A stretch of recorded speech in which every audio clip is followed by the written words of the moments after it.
اعوذ باللہ من الشیطان الرجیم بسم اللہ الرحمن الرحیم فتقطعت اقمادها قطعا واتت الیہم وہی تعتذر۔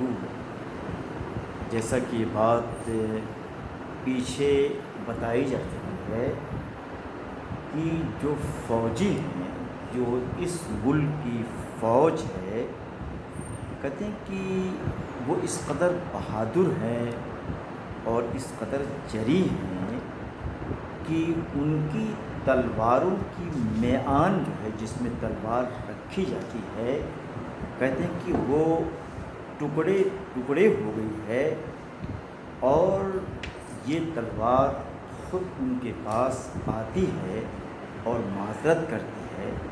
یعنی صرف اتنی سی بات کہنا چاہتے ہیں کہ یہ تلوار لڑتے لڑتے تھک گئی ہے، لیکن فوجی تھک جائیں اور اپنی جرأت کا ثبوت نہ دیں، یہ ممکن ہے ہی نہیں۔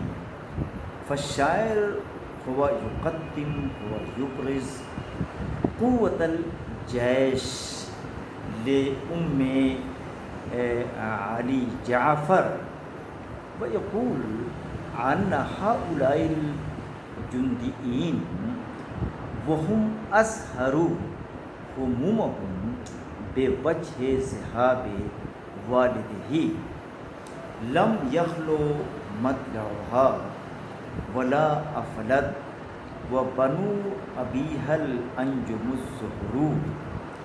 کہنا یہ چاہتے ہیں کہ اس کا جو خاندان ہے، یعنی وہ جس قبیلے سے تعلق رکھتی ہے، کہتے ہیں کہ ایسا نہیں ہے کہ اس کے چلے جانے کی وجہ سے معاملہ وہاں بہت کمزور پڑ گیا ہے، اور نہ ہی کہتے ہیں کہ وہ جو اس کے نکلنے کی جگہ تھی اور نکل کر پوری دنیا کو، قبیلے کو روشن کرتی تھی، تو آج بھی روشنی کا انتظام اس قبیلے میں موجود ہے۔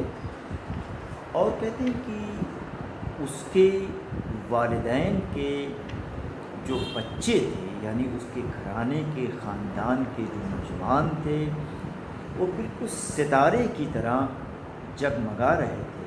فقط الشاعر هو يقول أن هذه الشخصية العظيمة حينما ذهبت، یعنی بعد ذهابها، أن الأنوار، أن العزم وهي بقيت في أسرتها، وبعد ذهابها أيضا أن أبناءها وأن أولادها وهم يتلألؤون كتلألؤ الأنجم الزهري، أنجم المنيرة ومشرقة۔ فقط الشاعر هو يشير إلى عزمة أسرة والدة جعفر، وبنو علي لا يقال لهم صبرا وهم اسد الغزبر۔ الشاعر هو يقول کہ ان الاولاد لعلی، ان الاولاد لهذه الاسرة كالليث، كالليث، یعنی كما انتم تعرف ان الليث، ان الاسد، وهم يتغلبون وهم يهجمون على الناس وعلى الحيوانات، وأي شيء وأي حيوان وأي إنسان لا يقدر أن يقوم أمامها، كذلك أي جند، أي شخص، أي قبيلة لا تقدر أن تقوم أمام هذه الأسرة۔ ويقول أن هذه الأسرة لا يعرف، لا يعلم، لا يدري معنى الصبر، إن فقط هؤلاء الأبناء، هؤلاء الأشخاص، هؤلاء الجنديون، وهم يكونون مستقلين دائمين في میدان القتال والحرب۔ یا ایھا الناس، یا ایھا الطلبہ، ان الذی اخلت عرینہم ازحت بحیث الزغم الحصری. شاعر یہ کہنا چاہتا ہے کہ جب سے اس عظیم شخصیت نے، اس کی ماں نے اپنے مکان کو، اپنی جھاڑی کو چھوڑا ہے، تب سے ہم دیکھ رہے ہیں کہ اس کی طاقت میں، اس کے حملے میں، اس کے غلبے میں مزید اضافہ ہو گیا ہے.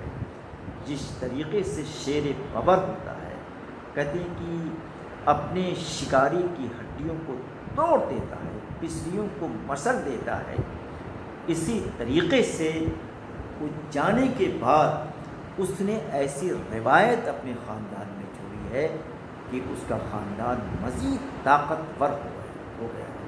تو فقط الشاعر هو يقول إلى أن هذه الشخصية بعد ذهابها أن تركت العزم، عزمتها، قوتها، قدرتها في أبنائها وفي أولادها وفي أشخاص قبيلتها. وبعد ذهابها أنا أظن، أنا أرى، أنا أشاهد أن القوة وهي تكون أشد، وهي تكون أقوى بمقابلة الأحد الماضي المنصرم. يا أيها الطلبة والطالبات، من زلل الدنيا ووددها حتى تلاقي الشاء والنمرين. شاید یہ کہنا چاہتا ہے کہ یہ وہ ذات گرامی تھی کہ جس نے دنیا کو ہموار کر دیا. اس سے پہلے دنیا میں کہیں نشیب تو کہیں فراز، یعنی عجیب بے ٹھپ بے ترتیب معاشرہ تھا. لیکن جب سے وہ آیا ہے تو اس نے معاشرے کے اندر ایک ترتیب اور نظام برپا کر دیا ہے.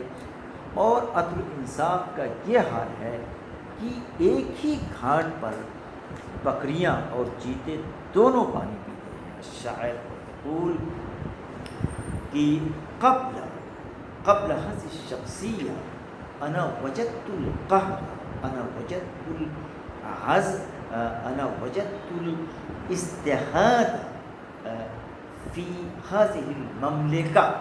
يعني أنا ما وجدت أي ترتيب، أي نظام في هذه المملكة، ولكن بوجه هذه الشخصية، بوجه حكمتها، أن النظام، أن الترتيب، أن العدل قد تسرب في هذه المملكة، وكل شخص قد وجد العدل.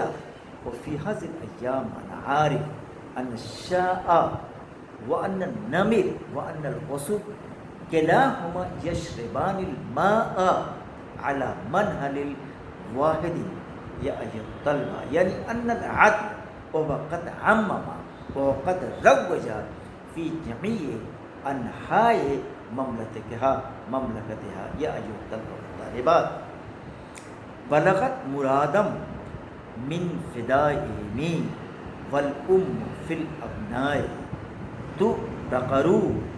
الشاعر يقول کہ ان هؤلاء الاشخاص، ان هؤلاء الافراد لهذه القبيلة قد وجدوا مطالبهم، قد وجدوا مراميهم بوجه جدهم، بوجه مجهوداتهم. ويقول أيضا أن هذه الأم، أن هذه الشخصية قد قدم ذاتها، قد ذبح ذاتها لرقي هذه القبيلة ولرقي هؤلاء الأولاد وهؤلاء الأبناء. پانی لائے گا.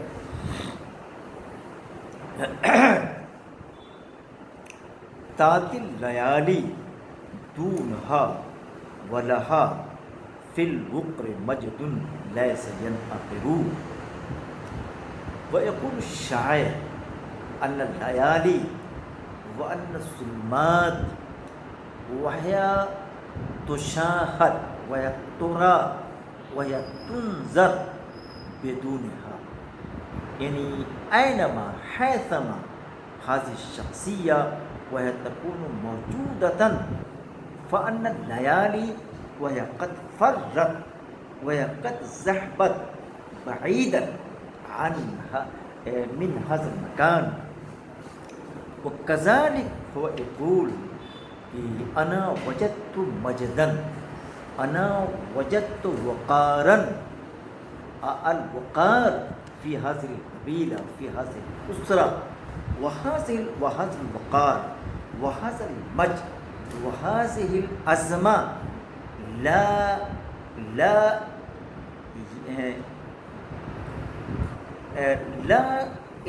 لا يتزلزل، لا يسقط هذا الوقار لهذه الأسرة في أي زمان، في أي مدة، في أي مدة. وكذلك هو يقول أبقت حديثا من مآثرها يبقى وتنفذ قبله السؤر. الشاعر هو يقول أن المآثر وأن المفاخر لهذه الشخصية وهي باقية، وأن القصة لهذه الشخصية وهي ذكرت مستمرا بين الناس وبين الجماهير. وكذلك ويقول أن الشخصية كثيرة وهي جاءت في هذه الدنيا، ولكن وجودها لا يبقى الآن حتى الآن. كل شخصية غابت من قرطاس التاريخ، ولكن هذه الشخصية العظيمة وهي بقيت وهي وجدت بين أوراق التاريخ بوجه مآثرها ومفاخرها وأعمالها العالية الجيدة. يا أيها الطلبة والطالبات، فإذا سمعت بذكر سودتها ليلا أتاك الفجر ينفجر. الشاعر يقول حينما أنا أريد أن أسمع في الليالي بذكر سعادتها، ذكر قيادتها، ذكر قصصها، فيقول الشاعر في هذا الوقت، يعني حينما أنا أسمع، فهذا السماع وهي جاء إلى وقت الفجر، ولكن هذه القصة لا تختم، لا تنتهي. يعني الشاعر هو يقول كل شخص يريد أن يسمع هذه القصة لهذه الشخصية طول الليل مستمرا. كما أنتم تعرف أن الأشخاص وهي تكون مضطربة حينما أي قصة وهي تكون طويلة، ولكن الناس يريدون أن القصة لهذه الشخصية وهي تكون طويلة لكي يستمعوها. شكرا. فإذا ولقد تكون من بدائعها حكم ومن أيامها سعر. الشاعر يقول حينما أنا أحلل بدائعها، حينما أحلل مفاخرها والآمال الفريدة، حينما أنا أحللها وأنا وجدت حكم وعبر فيها، وكذلك أنا وجدت سيرة الحياة، طرق الحياة. حينما أنا أقرأ أنا أتنع سيرتها، حياتها وترجمتها. يا أيها الطلبة والطالبات، إنا لنبدأ من تجاربها علما بما ناتي وما نظروا. ويقول الشاعر أنا وجدت طريقا وأنا وجدت نظما وأنا وجدت العيشة الجيدة حينما أنا أدرس، أنا أقرأ تجاربها، تجارب حياتها، وأنا أفهم أي طريق وهي أنا أريد أن آخذه، وأي طريق خطير سوء أن أتركها. يعني هذه الطرق الجيدة والطرق المفسدة وهي وجدت حينما أنا أقرأ حياتها وتجاربها. قسمت على ابنها مكارمها، إن التراث المجد للبدر. الشاعر وهو يقول هذه الشخصية وهي صاحبة تو قبل ذهابها وهي قسمت المكارم، وهي قسمت المفاخر، العادات الجيدة بين أولادها، بين أفرادها. والشاعر هو يقول وإن هذه الشخصية ما قسمت الدراهم، الدنانير، الأموال بين أشخاصها، لأن الأخلاق الجيدة وهي تراث لها لأشخاص هذه الأسرة يا أيها الطلبة والطالبات، حتى تولد غير عادمة لم يبق في الدنيا لها وتر.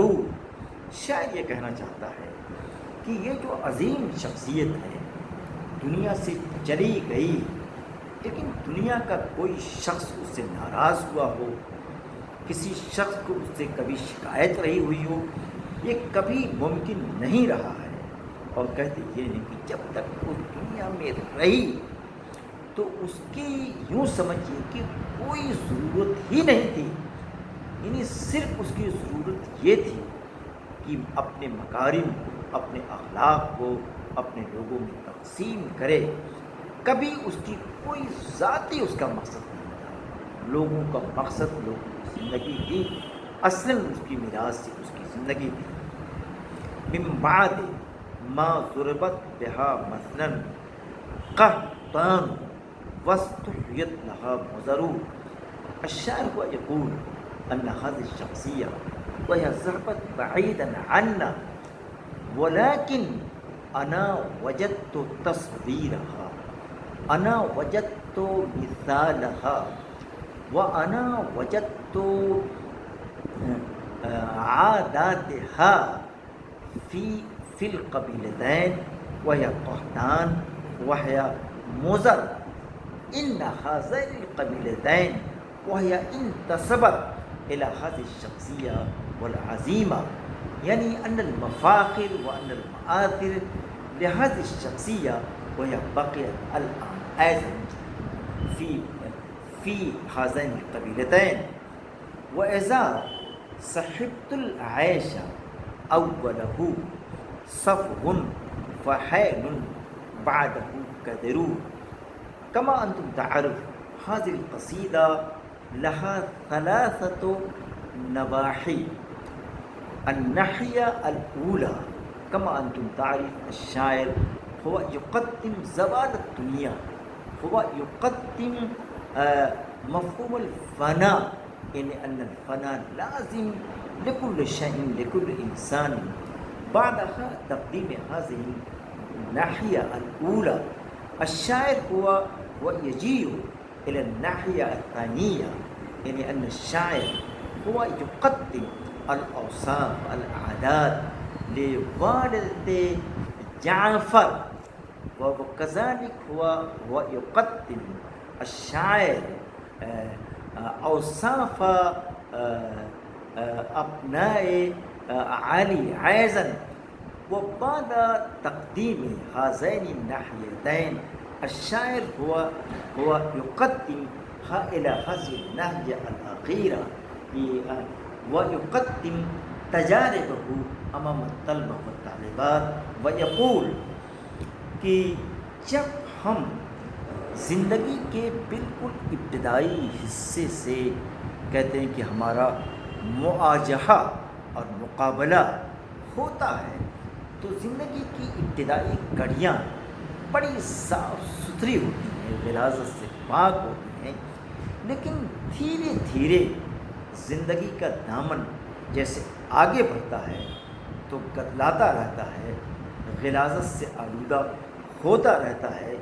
ان شاعر ہوا یقول کہ ان الانسان فی بدایت حیات فی بدایت او فی اولیت حیاتہ هو لا یجد ای مصیبت ای مشقت ولكن حینما هو یذهب امام بهذه الحیات فهو یحاجه فهو یقابل المصائب المشاکل المشکلات العراقیل فی هذه الحیات فی هذه الايام فقط الشاعر هو قدم تصویر حیاته الاول وكذلك هو يقدم تصویرها الثانیہ لهذه الحیات وإذا انتهيت إلى مدى عمل دركا فيوم واحد عمره۔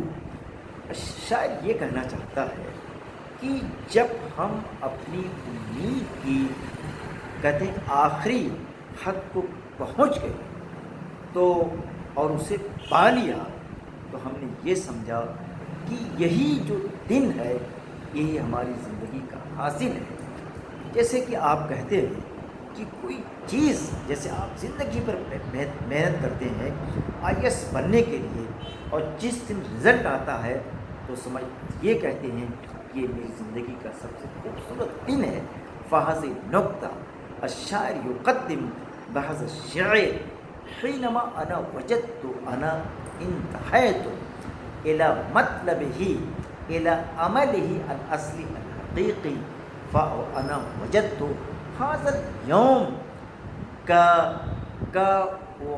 كعمري الطويل كعمري الجمعي يعني فقط الشاعر ويقول إن هذا اليوم له أهمية كبيرة عند الشاعر والخير عيش أنت لابسه عيش جنى ثمراته الكبر۔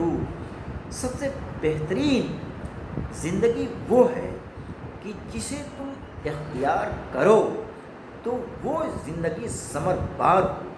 جس طریقے سے درخت ہوتا ہے اگر وہ بانچ نکل جائے تو انسان اسے کاٹتا ہے، باغباں اسے ٹکڑے ٹکڑے کر کے رکھ دیتا ہے، لیکن جب پودا لگاتا ہے اور وہ پھل دیتا ہے، پھلوں سے اس کی شاخ لٹک جاتی ہے، لگ جاتی ہے، تو سب سے بہترین زندگی وہ ہے جو ثمر بار ہو، جو لوگوں کے لیے نفع بخش ہو۔ یعنی الشاعر یقول يناسب لكل شخص أن يختار أن يجعل حياته لكي تكون ثامرا، لكي تكون نافعا، لكي تكون مفيدا لجميع الناس لهؤلاء الجماهير يا أيها الطلبة والطالبات ولكل سابق حلبة أمد ولكل وارد نحلة صدرو۔ شاعر یہ کہنا چاہتا ہے کہنے کہ جو بھی شخص کہتے ہیں کہ زمانے میں جو شخص آتا ہے، جو زمانے کا سامنا کرتا ہے، کہتے ہیں کہ اس کی ایک مدت ہوتی ہے۔ بالکل یوں جانیے کہ جیسے کوئی شخص گھاٹ پر جاتا ہے پانی لینے کے لیے تو اس کی واپسی لازمی ہوتی ہے۔ تو فالشاعر هو يقول أي شخص قد جاء إلى هذا العالم وهذه الحياة لها مدة متعينة محددة وبعد قضاء هذه المدة المتعينة المحددة ويتذهب إلى الدار الآخرة إلى جناب الله تعالى وحدود تعمير معمر أن يسمع صعودا ثم ينحدر. الشاعر هو يقول أن هذه الحقيقة لهذه الحياة أولا في بدايتها، في أوليتها، في طفوليتها، أن الإنسان يترقى، أن الإنسان يعلو، أن الإنسان هو يرفع. ولكن بعد المدة، بعد السنوات المحددة، أن الإنسان هو يجيء إلى الانحدار، هو يجيء إلى الانهيار، إلى الانحدار والزوال. يعني فقط الشاعر هو يقول أن الرفع لازمة لهذه الحياة، كذلك أن الزوال، أن الانحدار، وهي واجبة على هذه الحياة. يا أيها الطلبة، يا أيها الطالبات، والسيف يبلى وهو سائقة وتنال منه الحام والقصر. شاعر یہ کہنا چاہتا ہے، کہتے ہیں کہ یہ تیغ، یہ جو تلوار ہے، یہ تیغ برہ ہے، اور کہتے ہیں کہ بالکل بجلی کی طرح چمک رہی ہے، اور کہتے ہیں یہ گردنوں کو کاٹتی ہے اور کھوپڑی کو چور چور کر دیتی ہے. فقط الشاعر ويقول ان هذه الدنيا كالسيف الصارم، كما ان السيف الصارم هو يقتل عناق الناس، هو يقتل رؤوس الناس، كذلك هذه الدنيا وهي تكسر الأعناق وتكسر الرؤوس لهؤلاء الناس. بذلك السبب يناسب لكل إنسان أن يختار الاجتناب، الفرار من هذه الدنيا. يا أيها الطلبة والطالبات، والمرء كالظل المديد زحا والفيء يحسره فينحسر. شاعر یہ کہنا چاہتا ہے کہ اس دنیا کی مثال تم یوں سمجھو کہ جیسے صبح کا جو وقت ہوتا ہے، چاشت کا جو وقت ہوتا ہے تو بڑا طویل ہوتا ہے. تصویر انسان کی 1 میٹر 1.25 میٹر کی، لیکن 10 میٹر 20 میٹر کی نظر آتی ہے. لیکن جیسے ہی چاشت کا وقت، جیسے ہی کہتے ہیں کہ زوال کا وقت ہوتا ہے تو انسان کی تصویر لمبی چوڑی غائب ہو جاتی ہے. تو اے لوگو، اگر تم اس دنیا میں کبھی پڑھتے ہو تو تمہیں یہ بات پیش نظر رکھنی چاہیے کہ تمہارا یہ قد، تمہارا یہ سایہ کبھی ڈھل بھی سکتا ہے. ولیکن الانسان لا يتفکر بهذا الصدد. یعنی ان الشاعر هو يقول کہ ان الانسان هو ينظر، هو يتفکر في جميع النواحي، في جميع الأكناف والأطراف لهذه الحياة ولهذا العيش. نعم. ولقد حلبت الدهر أشطره فالعزوان الصابر والصبر. شاعر یہ کہنا چاہتا ہے کہ زمانے کو میں نے خوب چوہا ہے، اس کو بڑے غور سے ادھر سے ادھر سے زمانے کو دیکھا ہے. اس زمانے میں ہماری یونیورسٹی کے کتنے پروفیسر ہیں آپ، لیکن ان پروفیسروں کو آپ پہچان جائیں تو بڑا مشکل ہے. لیکن جب قریب ہوں گے، ان کی گفتگو سنیں گے، ان کی مکاریاں سنیں گے، ان کی منافقتیں سنیں گے کہ وائس چانسلرشپ کیسے مل سکتی ہے، تو آپ کو اندازہ ہوگا کہ زمانے کو کس طریقے سے دیکھا جاتا ہے. یہاں کی پروفیسرشپ کے اتنے چہرے ہیں، اتنے گوشے ہیں کہ اس کو پکڑنا بڑا مشکل ہے. تو کہتے ہیں کہ جب میں نے پکڑا اور جب میں نے ان پروفیسروں کو دیکھا تو مجھے یہ لگا کہ یار باتیں تو بڑی میٹھی ہیں، لیکن جب یہ پلاتا ہے، جامع شیریں اس بھی باتوں کو بناتا ہے، اور جب میرے اندر جاتا ہے تو کہتے ہیں سرطان ہو جاتا ہے اور میں مر جاتا ہوں. تو کہتے ہیں کہ یہ ایسی شکل ملاتے ہیں کہ انسان ڈائبٹک ہو جاتا ہے ان پروفیسروں کی باتوں سے. ہاں. تو غرضن ترا مانل خطوب و فضا قوسن وزا سہمن وزا وطرو. شاید یہ کہنا چاہتا ہے کہ انسان یہاں مستقلاً نشانی کی زد پہ رہتا ہے، بلاؤں کے نشانے پہ رہتا ہے، بلائیں نازل ہوتی رہتی ہیں، کبھی کمان سے تیر اس کے اوپر چلتا ہے، اور کبھی کہتے ہیں کہ کبھی اسی طریقے سے تلوار چلائی جاتی ہے، کبھی انتقام لیا جاتا ہے۔ تو یہ دنیا کا حال ہے۔ فجزعت حتی لیس بی جزع وحذرت حتی لیس بی حذر۔ شاعر یہ کہنا چاہتا ہے کہ اتنے چاروں طرف سے تیر آ رہے ہیں، ظلم و تشدد اٹھائے جا رہے ہیں، کہتے ہیں کہ میں بالکل پریشان ہوں، اور کہتے ہیں کہ پریشانی کی جتنی شکلیں ہو سکتی ہیں ان سب چیزوں سے گزر چکا ہوں۔ تو کہتے ہیں کہ میں یہ چاہتا ہوں کہ اس دنیا سے بھاگ جاؤں، کہیں دور چلا جاؤں، لیکن میرے پاس کوئی ایسی جگہ نہیں ہے کہ چھپ جاؤں۔ اور کہتے ہیں کہ تمام بچنے کے راستے استعمال کیے، لیکن بچ جاؤں یہ ممکن نہیں ہے۔ فالشاعر هو يقدم ان الدنیا مستمرا مستقلا هو يقهر، هو يستحد، هو يقدم الاوتار السهام على الناس، وإن الناس وهم يريدون الفرار البعيد عن هذه الدنيا، ولكن لا يمكن له لأي إنسان بل كل إنسان يواجه هذه الشدائد، هذه العراقيل من قبل هذه الدنيا. يا أيها العباد فأنا ذهبت